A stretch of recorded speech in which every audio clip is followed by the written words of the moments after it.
a dar comienzo al tercer módulo. La doctora Sandra Veloso se hará cargo de presentar la obra del doctor Mizrahi, titulada Tratado de la Responsabilidad Parental. La doctora Veloso es abogada, especialista de Derecho de Familia en la UBA, diplomada en Gestión Judicial en la UDESA, jueza titular del Juzgado de Familia número 1 de Tigre, provincia de Buenos Aires, docente de posgrado en UBA y otras instituciones, coautora de diversas obras colectivas y trabajo de su especialidad. Doy la palabra entonces a la doctora Sandra Veloso.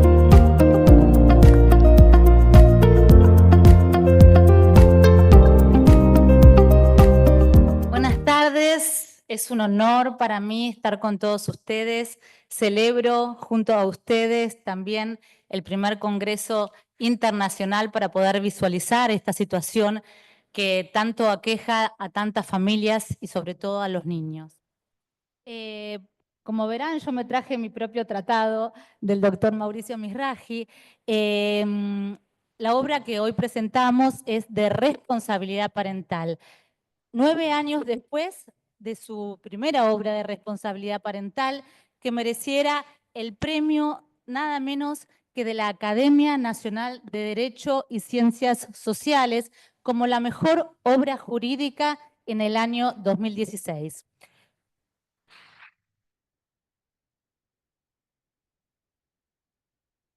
El doctor Mizrahi no se contentó con eso, que bien podría haber decidido actualizar la obra, que por supuesto que la actualizó, pero además hizo un desafío, o tuvo un desafío mayor, que fue profundizar diferentes aspectos, vicisitudes propias de las cuestiones que rondan a través de la temática del ejercicio de la responsabilidad parental. Sin que ello, por supuesto, importe el alejamiento de ser una guía práctica para todos aquellos que decidan abordar algún tema propio del derecho de familia referido a los niños y a los vínculos de los más íntimos.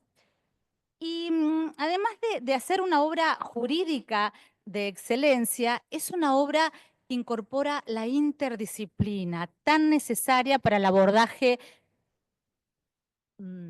diríamos, adecuado, personal, y para poder lograr una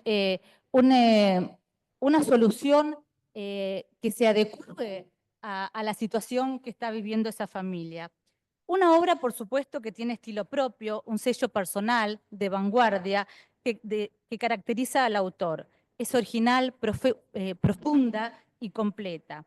A su vez, tiene una lectura ágil y dinámica. El contenido, por supuesto, es de altísima calidad jurídica.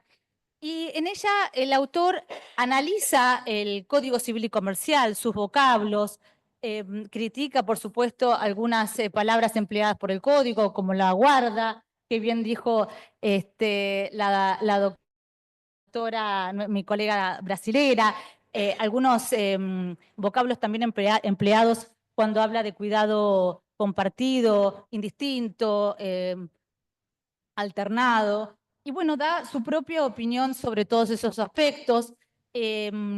Trata también, por supuesto, con un análisis profundo, la Convención de los Derechos del Niño, los tratados de derechos humanos, las observaciones que realiza el Comité de los Derechos del Niño, la Ley 26.061. Contiene además jurisprudencia que nos permite evaluar cómo aplican, cómo se ponderan la totalidad de los intereses en juego, el superior interés del niño en cada caso concreto. Entonces acompaña fallos de la Corte Federal, de la Suprema Corte de Justicia, de los tribunales y juzgados del país. El tratado entonces incluye certeramente una amplia visión interdisciplinaria, tan fundamental como necesaria para brindar un abordaje eficaz y responsable de esta temática.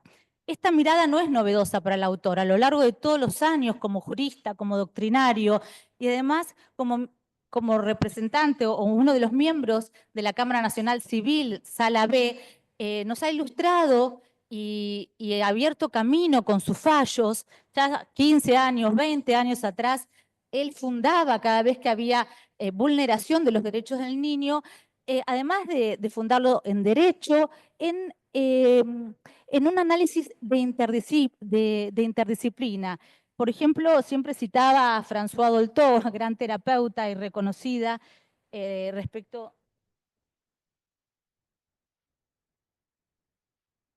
Bueno, entonces, ha abierto camino con sus fallos en materia de interdisciplina. Es que el doctor Mizrahi es un autor con personalidad, con narrativa propia, y esto de narrativa propia son palabras que utilizaba Bossuet para describirlo, con opiniones firmes. Sus enfoques son distintos, son diferentes, y nos hace pensar y repensar el derecho, nuestras propias convicciones, aprendemos, nos amplía la mirada. Puede uno coincidir o no, de hecho a veces me peleo, me hago la canchera, le peleo al doctor Mizrahi con algunas opiniones, sobre todo cuando me critica algún fallo que por supuesto para ponerle un poquito de sal y pimienta, antes del capítulo 1 voy a marcar mi humilde opinión al respecto. Bueno, con la sencillez que caracteriza a los grandes, nos explica la obra con palabras técnicas propias del ámbito jurídico, pero a su vez claras, de manera que puedan ser comprendidas con facilidad tanto por los profesionales expertos como por aquellos que ingresan por primera vez al estudio de los temas relacionados con la responsabilidad parental. Vamos entonces a ver de qué se trata a grandes rasgos estos 3 volúmenes que presenta de la obra. El primer tomo está dedicado a los deberes de los padres e hijos, a los conflictos parentales, a la intervención jurisdiccional y aquí una certera enseñanza del doctor Mizrahi que citamos en varios fallos, los jueces. ¿Cuál es la función que tienen los padres al educar y formar a sus hijos? No actúan en virtud de intereses propios, sino en representación, no en la autonomía de la voluntad. Las atribuciones que se les confieren es para cumplir una misión, la de guiar al niño en el ejercicio de sus derechos. Y de ahí que sus labores se inscriban en el orden del deber y de la responsabilidad. Y es allí donde la justicia, al postular un control sobre los actos de los padres, debe ejercer un papel preventivo, un papel de control. Debe intervenir el juez, el proceso dispositivo se transforma en un proceso inquisitivo. Debe actuar con proactividad cuando observa que hay un derecho vulnerado de un niño. Porque en definitiva, además de ponderar la totalidad de los intereses en juego de esta familia en crisis familiar, siempre debe ponderar el superior interés del niño. Y además investigar cuál es el nudo de ese conflicto para poder disuadir y procurar una solución, por supuesto, autocompuesta. Y si la autocomposición no puede lograrse, pues entonces con resoluciones firmes y certeras y prontas. Merece entonces también la consideración del autor de lo relativo al ejercicio de la responsabilidad parental. Celebra el ejercicio conjunto, así como el cuidado, las características del cuidado compartido. Distingue los actos de tareas de cuidado cotidiano, de aquellos propios del ejercicio de la responsabilidad parental. Habla de la oposición extrajudicial, que el padre o madre no puede oponerse extrajudicialmente a los actos de la vida cotidiana. Eso le corresponde a aquel progenitor que tiene el cuidado del hijo para no invadir en su privacidad. Entonces dice que respecto de si uno no está de acuerdo, uno de los progenitores no están de acuerdo con estos actos, deben necesariamente acudir a la justicia para poder evitarlos. Realiza una distinción, entonces, respecto de estos actos, pondera las pautas que el legislador indica para la atribución del cuidado del hijo, que sea quien tiene mayor facilidad para comunicar o que le da prioridad a aquel progenitor que facilita el derecho de mantener trato regular con el otro. Se dedica también al abordaje en lo atendiente a los desacuerdos. ¿Qué pasa con los desacuerdos de los progenitores? Procura entonces la intervención jurisdiccional para tratar de suavizar estas desavenencias y a veces nos critica un poco a los jueces en cuanto a que no tenemos un verdadero rol activo. Yo diría que la mayoría de los jueces tienen un verdadero rol activo y bueno, son cuestiones de altísima sensibilidad, que hay que ser muy cuidadosos. La situación de los progenitores adolescentes y afines, la participación de figuras importantes para el niño, la importancia de los afectos, de los abuelos, de los referentes afectivos, nos habla también de la tutela, la adopción, la privación y la suspensión del ejercicio de la responsabilidad parental. Y acá va, por supuesto, que en todos estos temas también los aborda con citas jurisprudenciales y doctrinarias. Y acá, por supuesto, le voy a para ponerle, como les dije antes, una pequeña... no todo coincido con el doctor Mirraje, hace referencia a un fallo donde dice, no, pero a mí me gustaría, o yo hubiera preferido que se hubiera, en este caso, privado de la responsabilidad parental y no suspendido de la responsabilidad. Y era un caso de una madre que ha sido víctima de una mala praxis, una madre de un niño de 5 años que el padre expresamente nos solicitó la suspensión del ejercicio de la responsabilidad parental. La madre estaba en coma, los curadores eran los abuelos, una causa de altísima sensibilidad. Entonces, todos pidieron la suspensión y no la privación, porque ¿a quién se le puede cortar la esperanza de que alberga toda la familia de que se recupere esa mamá? Entonces fuimos muy delicados y la sentencia dijo que se suspendía, pero no que se privaba.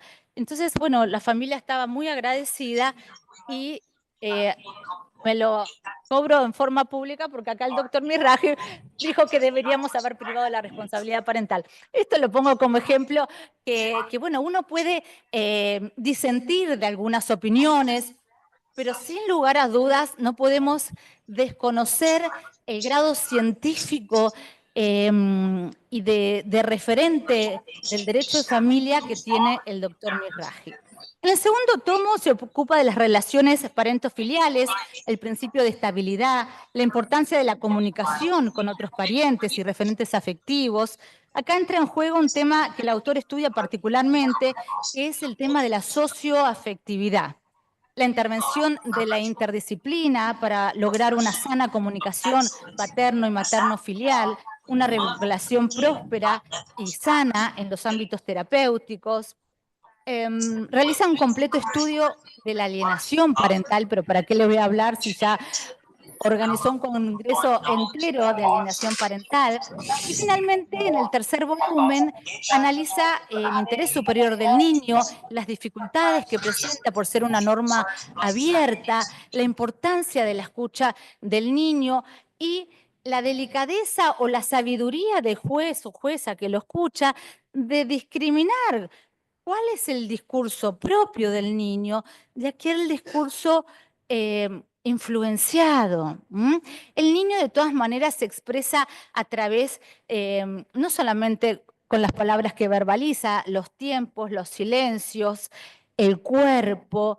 Lo que debemos lograr los jueces es generar empatía, es generar una comunidad con el niño y no hacerle preguntas dirigidas, sino que generarle un espacio en el que se sienta cómodo y que no sea él el que decida, sacarle ese peso que a veces lo colocan los progenitores de ser quien decide. No, el niño no decide, los que decidimos somos los adultos. Por supuesto que les damos el espacio para verbalizar, o a veces dicen los niños, no, mi papá es malo, pero habla maravillas del padre, de las vacaciones que compartió, de lo lindo que era jugar al fútbol. Y bueno, entonces hay que sacarlo de ese discurso y, por supuesto, trabajar interdisciplinariamente. En Provincia de Buenos Aires tenemos la virtud o no sé si la virtud o la ventaja, más que virtud, de contar con un equipo interdisciplinario dentro del juzgado. Pero de todas maneras necesitamos trabajar con los terapeutas familiares y es allí donde en el propio tratado el autor analiza científicamente todas las disciplinas afines al derecho. La psicología, la psiquiatría, y le da bastante y gran importancia al terapeuta familiar. Habla de la tutela judicial efectiva, diferenciada, tanto en el proceso, en el acceso, en el proceso, pero también una vez que tenemos la sentencia, en la efectividad de la sentencia, porque poco útil sería una sentencia que tenemos escrita si no la podemos hacer efectiva. Entonces, nos brinda distintas herramientas como bueno, la coparentalidad, sanciones pecuniarias, el cambio de la modalidad de cuidado, todas ellas para procurar ver cuál es la medida más adecuada para dar cumplimiento y efectividad a esa sentencia dictada. Incorpora también este tema del niño en la era digital y de las distintas cuestiones y los beneficios que trae para la niñez, así como también los riesgos severos, riesgos de contenido, riesgos de contacto y riesgos de conducta de la que pueden ser víctimas o estar expuestos los niños, niñas y adolescentes. Explora el sharing, por ejemplo, cuando los progenitores sobrepublican fotos de su niño, exponiéndolo, el grooming y otras tantas consecuencias de la violencia digital. Desarrolla todo un capítulo respecto a la escucha del niño, cómo debe ser esa escucha. Incorpora finalmente cuestiones referidas a la competencia, al proceso propio del derecho de familia en el ámbito nacional, en el ámbito provincial y otros tantos temas que, bueno, coincidan o no con el doctor Mizrahi, sin lugar a dudas, es un gran referente del derecho de familia y un reconocido jurista, no solamente a nivel nacional, sino internacional. Por supuesto, toda mi admiración y reconocimiento al doctor Mauricio Mizrahi y un infinito agradecimiento por permitirme compartirles a todos ustedes esta maravillosa obra.